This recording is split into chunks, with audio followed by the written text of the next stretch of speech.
নমস্কার, আমি অ্যাস্ট্রো শ্রীদীপ। আজকের আলোচনা বিশেষ একটা যোগ নিয়ে। যখন কোনো বিশেষ গ্রহের সাথে বিশেষভাবে অবস্থিত হবে তখন একটা যোগ তৈরি হয়। সেরকমই একটা বিশেষ যোগ নিয়ে আজকে আলোচনা করব। আজকের আলোচনা বুধ আদিত্য রাজযোগ নিয়ে, অর্থাৎ বুধাদিত্য রাজযোগ নিয়ে। বুধাদিত্য রাজযোগটা কিভাবে হয়? আপনার কিংবা আপনার পরিবারে কারোর জন্মকুণ্ডলী থেকে এই রাজযোগ আছে? যদি এই রাজযোগ থেকে থাকে তাহলে সেটা বুঝবেন কিভাবে যে এই রাজযোগটা তৈরি হয়েছে। এই সমস্ত বিষয় নিয়েই আজকে আলোচনা করব। তবে এই আলোচনা বুধাদিত্য রাজযোগের আলোচনার পূর্বে বুধাদিত্য রাজযোগের ফলাফল নিয়ে একটু আলোচনা করব। জাতক জাতিকায় জন্মকুণ্ডলীতে যদি এই বুধাদিত্য রাজযোগ থাকে তারা কি ফল পাবে?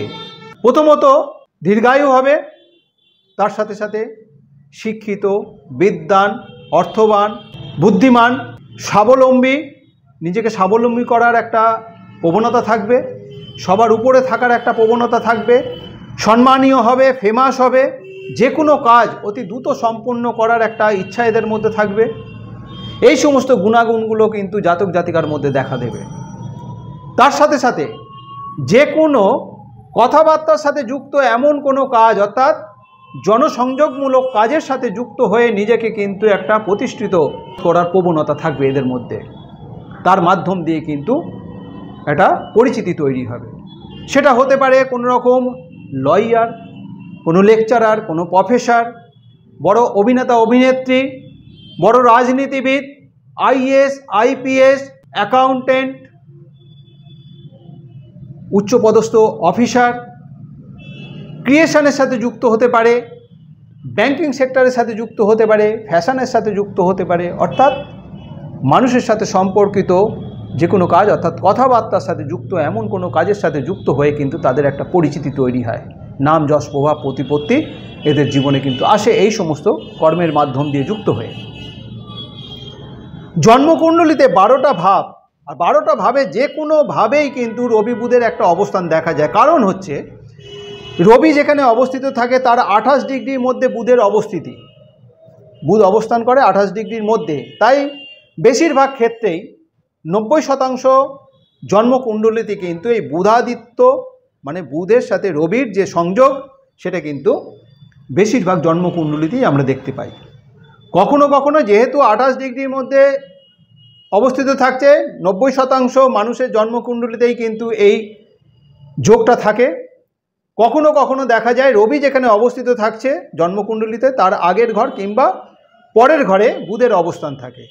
তবে 90% মানুষেরই এই কারণে, অর্থাৎ 28 ডিগ্রির মধ্যে রবির অবস্থানে, 28 ডিগ্রির মধ্যে বুধের অবস্থানের কারণে এই যোগটা কিন্তু থাকে, অর্থাৎ রবি বুধ একসাথে অবস্থিত থাকে। সাধারণ দৃষ্টিতে বা যুক্তিতে এই 90% মানুষেরই মনে হয় যে বুধাদিত্য রাজযোগ হয়েছে, এরকমই একটা ধারণা কিন্তু থাকে। তা কিন্তু কখনোই নয়। কারণ বুধাদিত্য রাজযোগের ফল পেতে গেলে বেশ কিছু শর্ত আছে, বেশ কিছু কন্ডিশন আছে। সেই শর্ত বা কন্ডিশনগুলো যখন ফুলফিল হবে তখনই কিন্তু বুধাদিত্য রাজযোগের পূর্ণ ফল জাতক জাতিকা পাবে।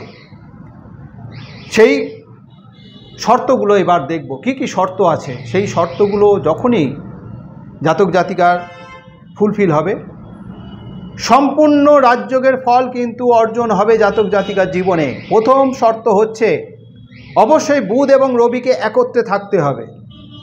দ্বিতীয় শর্ত, রবি অগ্নিকারক গ্রহ, অর্থাৎ সিংহ রাশি অগ্নি রাশি হওয়ায় এবং রবি স্বক্ষেত্র হওয়ায় এখানেও কিন্তু রবি বুধের অবস্থানে রাজযোগ তৈরি হবে। শুধুমাত্র এই সিংহ রাশি অগ্নি রাশি নয়, মেষ রাশি রবির উচ্চক্ষেত্র যেমন মেষ রাশি তেমন অগ্নি রাশি, তার সাথে সাথে ধনু রাশি ও অগ্নি রাশি। তাহলে মেষ রাশি, সিংহ রাশি এবং ধনু রাশি এই 3 রাশিতে রবি বুধের অবস্থানে কিন্তু রাজযোগ হবে, অর্থাৎ বুধাদিত্য রাজযোগের ফল কিন্তু জাতক জাতিকা পাবে। তার সাথে সাথে যেহেতু রবির সাথে বুধের অবস্থান, তাহলে বুধেরও একটা ভূমিকা যেহেতু আছে। মিথুন এবং কন্যা রাশি বুধের স্বক্ষেত্র, তার সাথে সাথে কন্যা রাশি হচ্ছে বুধের উচ্চক্ষেত্র। এখানেও কিন্তু রবি বুধের অবস্থানে বুধাদিত্য রাজযোগের সম্পূর্ণ ফল অর্জন হবে। তার কারণ হচ্ছে বুধ এবং রবি যেহেতু সমগ্রহ, তাই বুধ রবি একত্রে অবস্থিত থাকলে অর্থাৎ মিথুন রাশি এবং কন্যা রাশিতেও বুধাদিত্য রাজযোগের পূর্ণ ফল জাতক জাতিকা পাবে। তাহলে 12টা ভাবের মধ্যে 12টা রাশির মধ্যে কেবলমাত্র 5টা রাশি দেখলাম, মেষ, মিথুন, সিংহ, কন্যা এবং ধনু। এই 5টা ভাবে 5টা রাশিতে যদি বুধ এবং রবি অবস্থিত হয় তাহলে বুধাদিত্য রাজযোগের পূর্ণ ফল পাবে।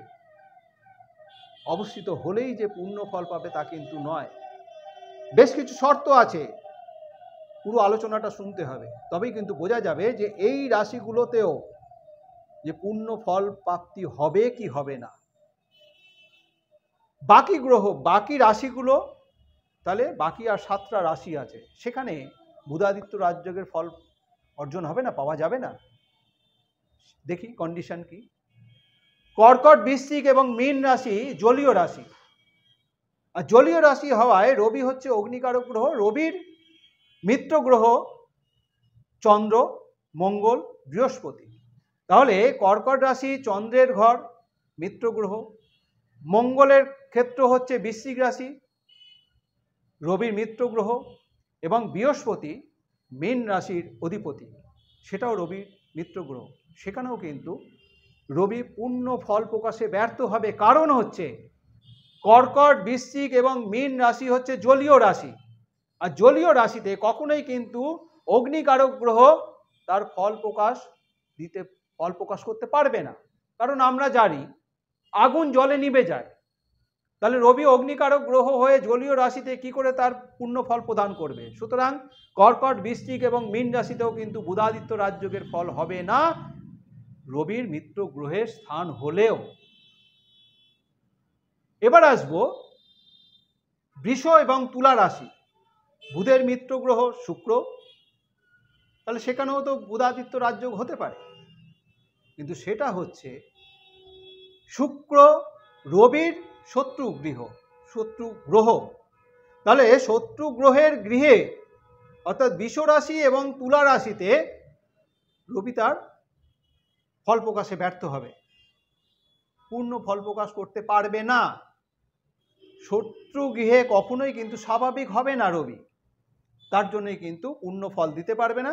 এখানেও কিন্তু বুধাদিত্য রাজযোগের ফল পাওয়া যাবে না, বুধের মিত্র গ্রহ হলেও রবি পূর্ণ ফল প্রকাশে ব্যর্থ হবে। সুতরাং বৃষ রাশি এবং তুলা রাশিও কিন্তু বুধাদিত্য রাজযোগ হবে না। বাকি থাকে মকর এবং কুম্ভ রাশি। মকর এবং কুম্ভ রাশির অধিপতি শনি, সেও কিন্তু বুধের মিত্র গ্রহ, কিন্তু রবির শত্রু, পরম শত্রু শনি। তাহলে রবি শত্রু গৃহে কি করে ফল প্রকাশ করবে? ফল দিতে পারবে না, সঠিক ফল প্রদানের ক্ষেত্রে ব্যর্থতা আসবে, কমজোর হবে। সুতরাং সেই কারণে কিন্তু মকর এবং কুম্ভ রাশিও কিন্তু বুধাদিত্য রাজযোগের ফল থেকে বঞ্চিত হতে হবে। এখানেও যদি যোগ থেকে থাকে তাতেও কিন্তু পূর্ণ ফল প্রকাশ হবে না, অর্থাৎ ফলপ্রাপ্তি হবে না। কেবলমাত্র তাহলে দেখা যাচ্ছে যে কেবলমাত্র মেষ রাশি, মিথুন রাশি, সিংহ, কন্যা এবং ধনু রাশি ব্যতীত বাকি যে 7টা রাশি রয়েছে সেখানে কিন্তু বুধাদিত্য রাজযোগের ফল হবে না। তাহলে এই যে 5টা রাশি, এখানে রবি বুধ অবস্থিত হলেই বুধাদিত্য যোগ হবে, বুধাদিত্য যোগের 100% ফল প্রাপ্তি হবে জাতক জাতিকার, তাও কিন্তু নয়। কারণ রবি বুধ একসাথে অবস্থিত থেকে বুধ যদি অস্তাগত হয়, অর্থাৎ রবি যত ডিগ্রিতে অবস্থিত আছে সেই ডিগ্রি থেকে 12 ডিগ্রির মধ্যে যদি বুধ অবস্থিত হয় বুধ অস্তাগত হবে, অর্থাৎ বুধ পাওয়ারলেস হবে, বুধের কর্মক্ষমতা কম হবে। বুধ যখনই কর্মক্ষমতা কম হবে বুধের, তখনই কিন্তু তার পূর্ণ ফল প্রকাশে সে ব্যর্থ হবে। রবি এবং বুধের পূর্ণ ফল প্রকাশের মাধ্যম দিয়েই কিন্তু জাতক জাতিকা এই রাজযোগের পূর্ণ ফল পাবে, সঠিক ফলটা পাবে। কোনো একটা গ্রহের যদি ফল প্রকাশের মানে কর্মক্ষমতা যদি কম হয়, পাওয়ার যদি কম হয়, সেক্ষেত্রে কিন্তু বুধাদিত্য রাজযোগের ফল কখনোই 100% হবে না। তাহলে রবি বুধ একত্রে অবস্থিত, বুধ যদি অস্তাগত হয়, বুধ যদি রবির ডিগ্রিগত অবস্থান থেকে 12 ডিগ্রির মধ্যে অবস্থিত হয়, বুধ অস্তাগত হবে এবং সেক্ষেত্রে বুধ কমজোরি হবে, বুধ পূর্ণ ফল প্রকাশে ব্যর্থ হবে, সেক্ষেত্রেও কিন্তু রাজযোগ হবে না। দুটি গ্রহের ডিগ্রি প্রথম কিংবা শেষের দিকে যদি থাকে, অর্থাৎ প্রথম 0 ডিগ্রির থেকে 3-4 ডিগ্রির মধ্যে যদি থাকে, কিংবা শেষে 28 থেকে 30 ডিগ্রির মধ্যে যদি থাকে, তাহলেও কিন্তু এই ফল দেওয়ার ক্ষমতা বা পাওয়ার গ্রহদের থাকে না। প্রথম দিকে এবং শেষ দিকে গ্রহদের ফল দেওয়ার ক্ষমতা থাকে না, তার জন্য কিন্তু এই রাজযোগের ফল জাতক জাতিকা পাবে না। বলহীন হলে রাজযোগ কখনোই পাবে না। সুতরাং ডিগ্রিগত বিষয়ে কিন্তু শক্তিশালী হতে হবে উভয় গ্রহকে। বিশেষত 8 ডিগ্রির থেকে 25 ডিগ্রির মধ্যে যদি দুটো গ্রহ অবস্থিত হয়, সেক্ষেত্রে কিন্তু পূর্ণ ফল প্রদান করতে পারবে, পূর্ণ শক্তিশালী হয়ে রাজযোগের ফল প্রদান করবে। প্রথম দিক এবং শেষ দিকে থাকলে কিন্তু ফল প্রকাশে ব্যর্থ হবে। ষষ্ঠ, অষ্টম, দ্বাদশ ভাবে যদি অবস্থিত হয়, তাহলে ষষ্ঠ ভাব, অষ্টম ভাব এবং দ্বাদশ ভাব শুভ নয়, এটা আমরা জানি।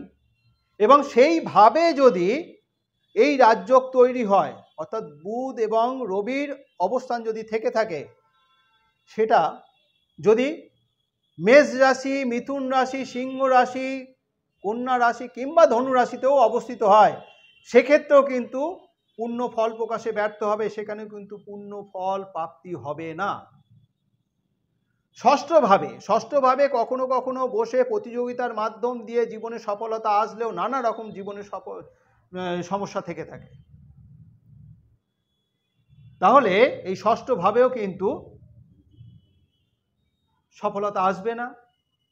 প্রতিযোগিতার মাধ্যম দিয়ে একটা সফলতা এলেও, কখনো কখনো সফলতা এলেও কিন্তু নানা রকম সমস্যা ভোগ করতে হবে ষষ্ঠ ভাবকে কেন্দ্র করে, ষষ্ঠ ভাবে অবস্থিত থেকে।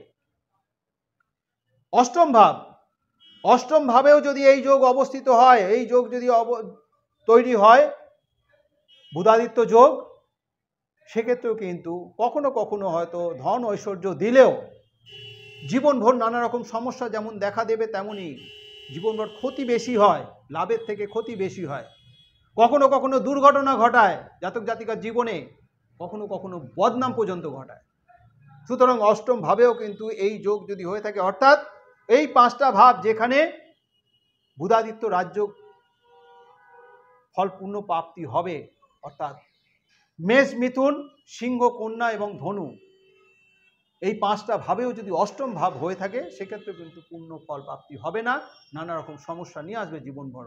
যদি দ্বাদশ ভাবে অবস্থিত হয়, দ্বাদশ ভাবে এই যোগ অবস্থিত হলে চিন্তা বুদ্ধির কম থাকে, চিন্তা বুদ্ধি কমজোরের কারণে কিন্তু নানা রকম সমস্যা দেখা দেবে, সঠিক ভাবনার একটা অভাব থাকবে, সমাজে নীচ অথবা কমজোর মানুষের সাথে ওঠা বসা এদের বেশিরভাগ ক্ষেত্রে লক্ষ্য করা যাবে। বেশিরভাগ ক্ষেত্রেই কিন্তু ভালো মানুষের সান্নিধ্য পাওয়ার ক্ষেত্রে এদের একটা অভাব থাকবে, কমজোর মানুষের সাথে এদের মেলামেশা বেশি দেখা দেবে, তাদের সাথে সম্পর্ক বেশি হবে। অনেক ক্ষেত্রে কিছুটা বাচাল ধরনের হবে, নিজের যে চিন্তা ভাবনা বুদ্ধিকে অসৎ উদ্দেশ্যে ব্যবহার করে থাকে এরা, সেটা খারাপ প্রভাব নিয়ে আসবে জীবনে। চিন্তা ভাবনা বুদ্ধি এবং কাজের সঠিক মূল্যায়নের ক্ষেত্রে একটা বাধা তৈরি হবে, সঠিক ডিসিশন নিতে পারে না, যে কোনোভাবে যে কোনো কাজের জন্য সঠিক ডিসিশনের একটা অভাব থেকে থাকবে। সমগ্র জীবনে নানা রকমভাবে নানাভাবে হেনস্থা হতে হয় এই সমস্ত জাতক জাতিকাকে, যাদের দ্বাদশভাবে এই রবি বুধের অবস্থান থাকবে। দাম্পত্য জীবনে কখনো কখনো দেখা যাবে দাম্পত্য জীবনে নানা রকম সমস্যা, কখনো দেখা দেবে যে কেরিয়ার নিয়ে সমস্যা, অর্থাৎ সমস্যা এদের কিন্তু পিছু ছাড়বে না, কোনো না কোনোভাবে একটা সমস্যা কিন্তু এদের জীবনে লেগেই থাকবে। অর্থাৎ জীবনভর নানা রকম প্রতিকূলতা, নানা রকম প্রতিযোগিতার মধ্য দিয়ে এদের চলতে হয়, সুখ শান্তির অভাব থাকে, সফলতার ক্ষেত্রে বাধা আনবে। সুতরাং এই যে দ্বাদশ ভাব রয়েছে, দ্বাদশ ভাবের মধ্যে বুধাদিত্য যোগের ফল পেতে গেলে কি কি শর্ত থাকতে হবে সেটা আলোচনা করা গেল। তবে বুধাদিত্য রাজযোগ এই যে জায়গাগুলো আলোচনা হলো, সেটা তো দেখা গেল যে অনেক কিছু কন্ডিশন থাকতে হবে, তবেই বুধাদিত্য রাজযোগ ফল প্রাপ্তি হবে। তো বুধাদিত্য রাজযোগের ফল কখন পাওয়া যাবে? কোনো না কোনো একটা জায়গায় তো বুধাদিত্য রাজযোগের ফল পেতে হবে, পাওয়া যাবে। যারা পাবে তারা কখন পাবে, কোন কন্ডিশনে পাবে, সেটা আসবে এবার। এই যোগ যদি নিজ ঘরে হয় কিংবা তুঙ্গ ঘরে হয়, অবশ্যই নিজ ঘর এবং তুঙ্গ ঘর থাকতেই হচ্ছে, কারণ এখানে দেখা যাচ্ছে যে রবির নিজের ঘর কিংবা তুঙ্গ ঘর, তার সাথে অগ্নি রাশি ধনুরাশি এবং বুধের নিজ ঘর, তো এই ঘরগুলো তো থাকতেই হচ্ছে। তাছাড়াও একটা কন্ডিশন আছে, সেটা যদি কেন্দ্রকোণ হয়, তাহলে নিজ ঘর অথবা তুঙ্গ ঘরে যদি কেন্দ্রকোণ অবস্থিত হয় লগ্ন সাপেক্ষে, তবেই কিন্তু এই বুধাদিত্য রাজযোগের 100% ফল অর্জন হবে। আবার একাদশ ভাবেও কিন্তু বুধাদিত্য রাজযোগ হয় কেন্দ্রকোণ ছাড়াও। কেন্দ্রকোণ মানে লগ্ন, চতুর্থ, সপ্তম অথবা দশম ঘর, আর কোণ হচ্ছে লগ্ন, পঞ্চম, নবম ঘর। এই ভাবগুলো বাদ দিয়েও একাদশ ভাবেও যদি এই যোগ থাকে, কেবলমাত্র দুটো রাশিতে যদি, দুটো লগ্নের সাপেক্ষে দুটো রাশিতে যদি এই যোগ হয়, সেক্ষেত্রে কিন্তু এই রাজযোগের পূর্ণ ফল প্রাপ্তি হবে। সেটা হচ্ছে মিথুন লগ্ন সাপেক্ষে একাদশ ভাব মেষ রাশি এবং সিংহ লগ্ন সাপেক্ষে একাদশ ভাব মিথুন রাশি। এই দুটো ভাবে একাদশ ভাব সম্পর্কিত রাজযোগের ফল কিন্তু এখানে পাওয়া যাবে। তবে রবি বুধের এই যে সংযোগ, রবি বুধের সংযোগ হলেই যে পুরো দ্বাদশ ভাবের মানে 12টা ঘরের পূর্ণ ফল কি এখানে অর্জন হবে, তা কিন্তু কখনো নয়। দ্বাদশ ভাবে সমগ্র জন্মকুণ্ডলিতে যে দ্বাদশ ভাব আছে তার শুভ ফল কিন্তু অর্জন কখনো হবে না। কারণ রবি বুধ যেখানে অবস্থিত থাকবে সেখানকার ফল যেমন দেবে, তেমনি যেখানে দৃষ্টি দেবে সেখানকার শুভ ফলটা পাবে। বাকি জায়গাকার শুভ ফল কিন্তু কখনোই অর্জন হবে না।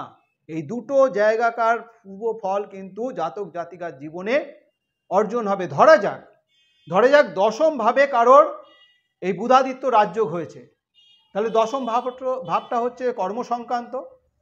সুতরাং তিনি যদি চাকরিজীবী হন, তাহলে কর্মক্ষেত্রে নিজের কর্ম উন্নতির মাধ্যম দিয়ে, অর্থাৎ উচ্চ পদস্থ কর্মচারী হিসেবে নিজেকে সফলতার দিকে এগিয়ে নিয়ে যেতে পারবে, অর্থাৎ উচ্চ পদবিশিষ্ট হবে।